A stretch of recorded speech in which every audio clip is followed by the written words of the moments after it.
We see in Muslim, book number 4, number 2127, wherein it says, a part of it that is, he stuck me, Aisha, on the chest, which caused me pain.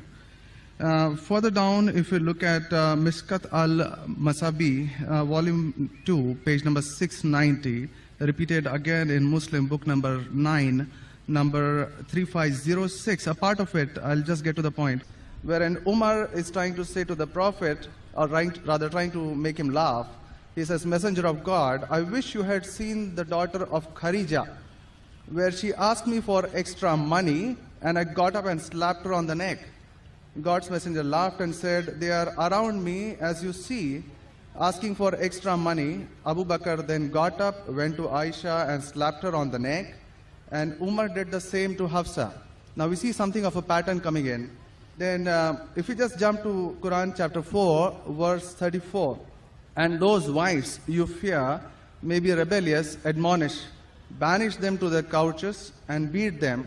Now, as I understand from your talk, that there is equal punishment for both man and woman. I'm not contending whether they should be beaten or not. My point is, what is the right of the woman if the man is wrong? Because he gets to beat her up. Brother asked a very good question, and I give you the right to cross-question me after the answer. It is granted. The brother quoted hadith of Sahih Muslim and Mishkat al-Masabi.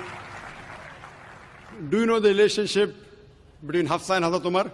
Well, I've not really got to the point that much. I'm still studying. Do you know the relationship of Aisha and Abu Bakr? May Allah be pleased with them both. Her father, if I'm not mistaken. That's right. I'm asking you a question. Are you married? Yes. Yes. Do you have a daughter? 2 of them.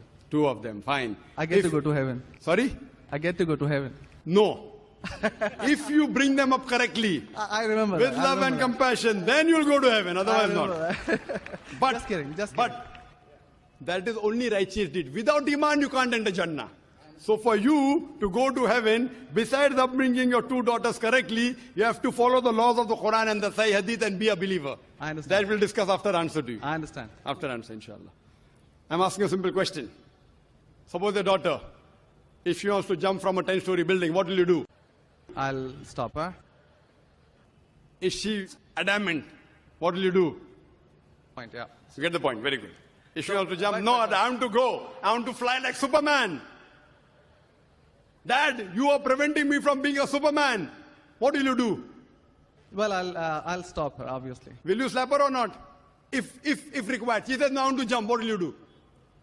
Well, I can ask it the other way around. What I'm if my asking, wife brother. sees- I'm asking. If she wants to jump from the 10-story, I will hit her. if required, not normally, you will say, "Arey beti, jaan do na, Superman mat bano." नहीं बनने का अब्बा, जब मारने का है. अब देखो कैसा उड़ती हूँ मैं. I want to fly. One flap. A father is cruel to be kind. Yes. Now, our beloved Prophet Muhammad said, anyone who does not love Allah and His Messenger more than his own life, he is not a Muslim. Anyone who does not love Allah and His Messenger more than his own life, he is not a Muslim. So there are many occasions what happened that sometimes they were disrespectful to the husband. Not a normal husband, Prophet Muhammad sallallahu alaihi wasallam. There were many occasions, not one occasion. There are many occasions, Hazrat Umar, may Allah be pleased with him, and Hazrat Abu Bakr, may Allah be pleased with him. When they came to know that one of the wives has caused pain to the Prophet, they were the father-in-law of the Prophet. But they loved the Prophet not only more than their daughter, they loved the Prophet more than their own life. There are many occasions. Which occasion you are referring to, I don't know. There were occasions when they came to know that my daughter has caused pain to the Prophet of Allah. How dare she does it? They being father, they have the right to slap. Not you and me. For us, they are the Ummahat al-Mu'mineen. They are the mothers of the believers. But yet, they were human beings. Even the wives of the Prophet. Though they were wives of the Prophet, they are the best examples, yet they were human beings and they did make mistakes. Like the ayah recited by the Qari, Surah Nisa chapter 4, 32. They want equal rights. There was in Surah Azab chapter 33, where the wives of the Prophet tell the Prophet, why don't you give us the luxury of this world? They objected, why are we undergoing such a life of poverty? So Allah sends a revelation. If you want this world, I will grant it to you, but you will not get Jannah. The verse of the Quran says, I will free you. That means, if you want, I will let you go free. Divorce, not that he divorced. And you can get the luxury of this world, but you won't get heaven in the hereafter. And the wives of the Prophet, they repented and they asked for forgiveness and Allah forgave them. So here also it's in context. And going against the Prophet is more bad than jumping from top. Jumping from top, your daughter will kill herself, that's it. Correct? But going against the Prophet is more bad. Did you get the answer? Sir, but my question still stands. I understood your point. I haven't completed my answer. Okay, you asked the question, no problem. My question is pretty simple. I haven't completed my answer yet, brother. All right. Because I know your question was in two parts. Then you quoted the verse of the Quran, Surah Nisa, chapter 4, verse 34. Yeah. And said about wife beating. I want to complete that before you answer. Otherwise, you said Zakir answered half. I only answered one part of your question regarding hadith. The second part is of Surah Nisa, chapter 4, verse number 34. Exactly after the verse that was recited by the Qari. After verse which says, Ar-Rijalu Qawwamuna 'ala an-Nisa, that the men are the protectors of the women. The verse says that if they're disobedient, then don't talk to her. After that, don't share the bed. Then the Arabic word is daraba, means beat her lightly. The Arabic word is beat her lightly, daraba. Ibn Abbas, may Allah be pleased with him, said, when you beat your wife, you should not beat on the face. Point number one. Point number two, when you beat your wife, there should be no mark left on her body. And he gave an example, beating with a miswak. Miswak is toothbrush. In modern way, I will say beating with a handkerchief. Handkerchief. Now, if you beat your wife with a handkerchief, it is symbolic. It is not wife bashing. Wife bashing is not allowed in Islam. Wife bashing means one shot on the face. Hit so hard so that the mark remains. She'll remember you for the next 1 week or 2 weeks. In Islam, wife bashing is prohibited. It is daraba, means beat her lightly. That means first you tell her she's wrong. You admonish her. Don't share the bed with her. Ultimatum. Last warning. Beat her lightly. Now, what I said, for any crime committed, the punishment is same. Punishment is same. Beating lightly is not a punishment, it is a warning. Can you do the opposite? Can the daughter hit the father?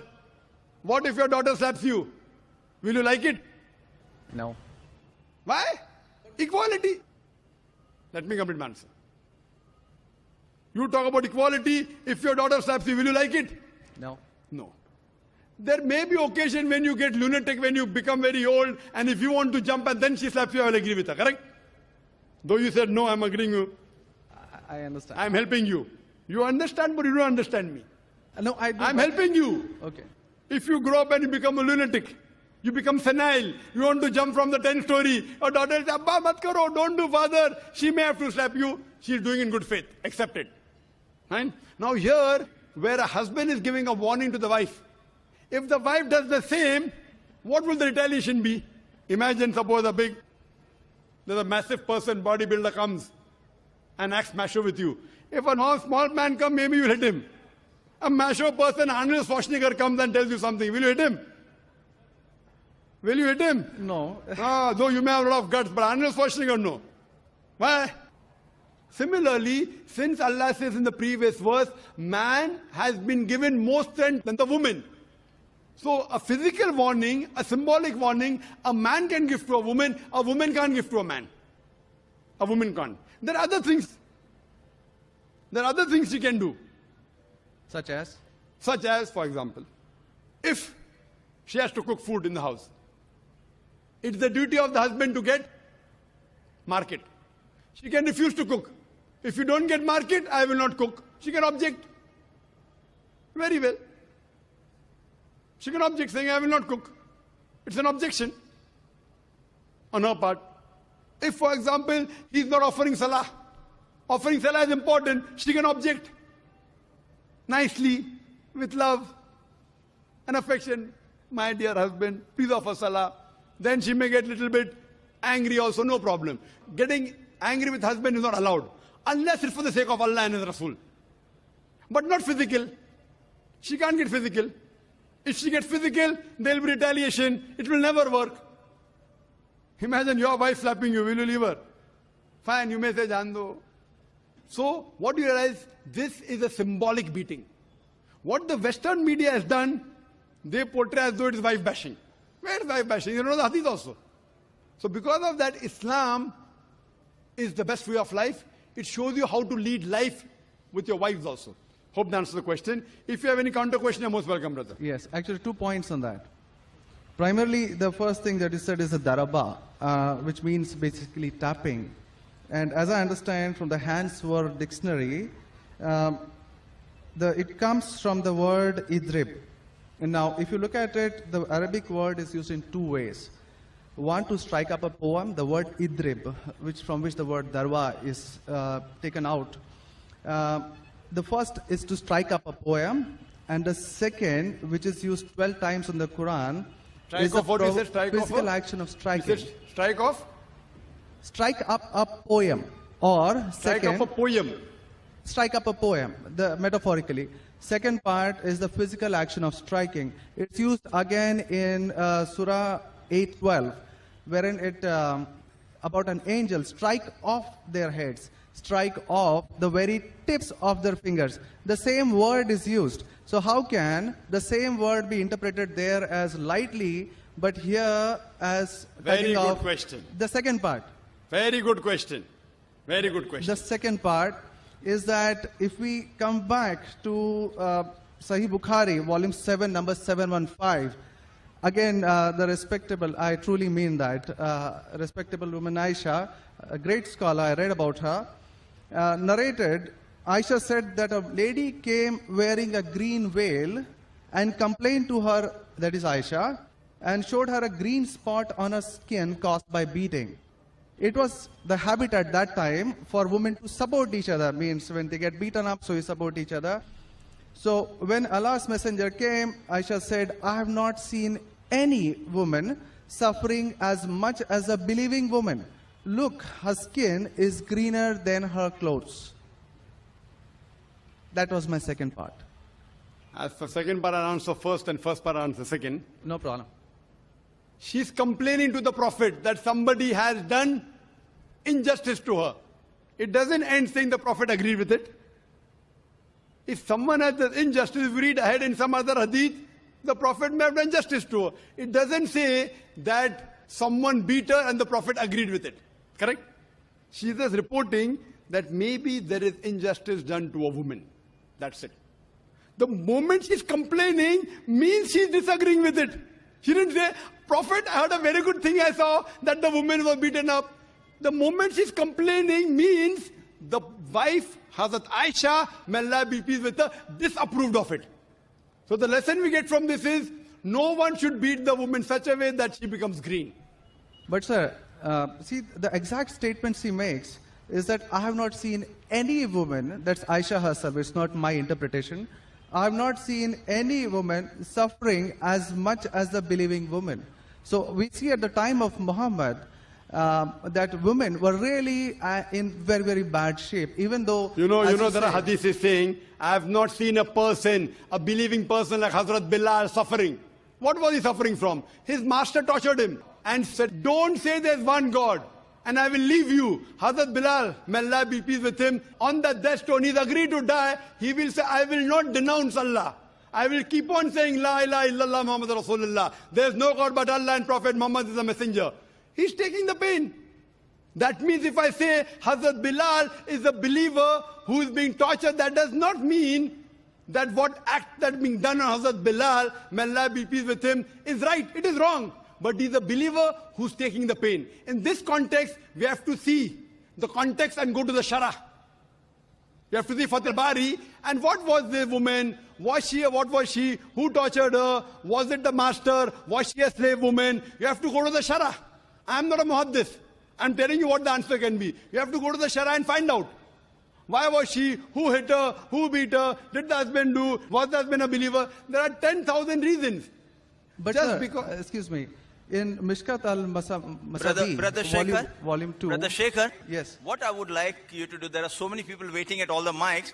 Precisely, concisely, I would like you to put your question in a few words and then close. Because you got such a big sheaf of papers There are many people I see waiting with small slips just or one something. question. So we cannot allow this whole thing to go on. This is not a debate session. It's a question and Brother. answer session. I want you to put your question in the next 4 sentences. Let Dr. Zakir answer so that all the many ladies standing there here also get a chance. We have exactly 1 hour, 12 minutes left. We have occupied 20 minutes already. Brother, initially you asked 2 questions and answered. You said, I want a counter. What counter you gave? In the counter, you're asking 1 more question. I don't mind answering your 100 questions, but in this rule, 1 question at a time, go behind the queue, no problem. You asked 2 questions, give the answer. You said, I want a counter question. With the counter question, you're asking 1 more question. So, I'm very kind, I don't mind. I would love. After finishing, you can come in the cabin. And inshallah, I will answer all your questions. I want to ask you, after I answer your question, what will you do? Will you believe in the religion Hazrat Aisha believed? Yes or no? I yet have to answer your counter question. Well, it's not just this one point. There are many, many more. I'll answer inshallah all. How many are there? 10, 20, 50, 100? How many? Well, we can sit on that. How many approximately? Well, there are many more. I have not How really many? counted 10, 20, 100, 1,000, 10,000? How many do you have now in your mind? them. Well, I do have. How many? 10, 20, 30? How many? Yeah, probably quite a few. Maybe, Quite a few is how much? 5 or 10? Approximately. I don't know, maybe 100 questions. 100 questions you have? Brother, after this session is over, we sit together. Okay? Write down all the 100 questions. Inshallah. Inshallah. I will try and answer everyone. Okay? I request you. We'll spend the full night together. I don't mind. Because you're a seeker of truth. And I'm also a seeker of truth. And my job is to try and clarify the truth. Not that I'm a scholar. I will try and answer all your 100 questions. But I doubt whether you'll be able to write 100 questions. I doubt. Coming to your main counter question, brother. That will be basically counter question. Counter question of yours is that daraba has got 2 meanings. One is strike off the head. You ask me then, how do you come to know which is correct? Correct? Exactly. In the counter question, don't ask 1 more question. That means you're breaking the rule. Sir, I'm just refuting what you said. Not refuting. See, you asked a counter question. Counter question was of daraba has got meaning of striking. That is the counter question. In that counter question, you asked 1 more question. You can't ask 1 more question in a counter question. You can ask 1 counter question, but that was a fresh question that you asked. Now coming to your question of daraba. You said striking, I agree with you. How do you come to know one time it is lightly beating, one time it is striking of the head? The verse in the Quran is there. In Surah Maryam, chapter 19, verse number 47. Mary, may Allah be pleased with her, she says, when Archangel Gabriel says that you shall have a son. So she says, how shall I have a son when no man has touched me? How shall I have a son when no man has touched me? Now if you go to the Lugha, your hands wear dictionary, all lanes, I believe you read my dictionaries. All this you can get on the internet. It's not difficult. You go on the internet and type, you'll get 100 questions against Islam. Not 100, you get 1,000. Very easy. Not that a person has done research. If you had done research, you'd have come to know who was whose father and who was whose husband and mother, everything. But you go on the internet, you get this very easy. Now, the Arabic word masah has got 2 meanings. Physical touch, it means sexual touch. So when Mary, may Allah be pleased with her, she says, how shall I have a son when no man has touched me? It is understood. It is not physical touch, it is sexual touch. Correct? Yes. Similarly, there are several verses in the Quran. Now, when there are 2, 3 meanings, even both can be correct or one can be correct. To have more details, you go to the Hadith. Hadith is the commentary of the verse of the Quran. Correct?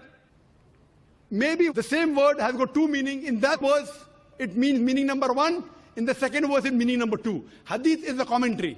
So when we go to the Hadith of this Surah Nisa, chapter 4, verse 34, talking about daraba, there the Prophet said, do not beat on the face. Do not leave a mark. Beat like a toothbrush. I gave the answer, but you were so much concentrating on the notes you have that you forgot my answer. If you have heard my answer, that if there are 2, 3 meanings, all meanings may not be right. Maybe 1 is right, maybe 2 are right, maybe all 3 are right. Therefore, you have to go back to the Prophet. The Quran says, Atiullah, Atiur Rasul. Obey Allah and obey the Messenger. So when there are 2-3 meanings, you have to go to the hadith and find out what did the Prophet mean by that word. So there when it says strikes off that, it means strikes off. Here it means strike lightly. So therefore, if you know the supplement in the commentary of the Quran, it's the hadith. Without the authentic hadith, you cannot understand Islam. So a prophet said, it means beat lightly, like beating with a toothbrush, don't beat on the face, don't leave a mark on the body. So these are the guidance given by Rasul. Therefore, it is obligatory that besides the Quran, you have to follow the authentic hadith. Hope that answers the question, and inshallah I'll wait for you